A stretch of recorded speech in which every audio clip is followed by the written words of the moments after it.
اللہ خود کہتے ہیں وَفِي أَنفُسِكُمْ أَفَلَا تُبْصِرُونَ، اپنی جان میں، اپنے نفس میں، اپنے جسم میں غور کرو کہ ایک ایک چیز کو اللہ نے کیسے حسن انداز سے بنایا ہے۔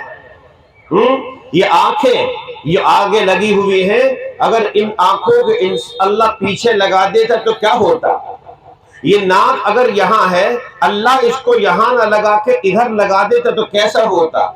اللہ نے ایسا موزوں چہرہ بنایا، ایسا حسین اور جمیل چہرہ بنایا کہ اس حسین اور جمیل چہرے کے سامنے یہ چاند اور سورج بھی پیچھے ہے۔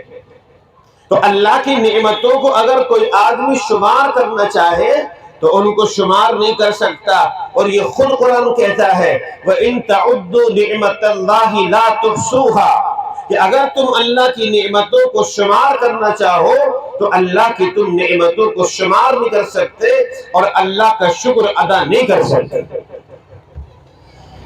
شمار بھی نہیں کر سکتے اور اس کا شکر بھی نہیں کر سکتے۔ آخری دم تک بھی اگر انسان اللہ کا شکر ادا کرنا چاہے تو شکر ادا نہیں کر سکتا۔ 1,24,000 پیغمبروں میں ایک نبی گزرے ہیں، حضرت داؤد علیہ السلام۔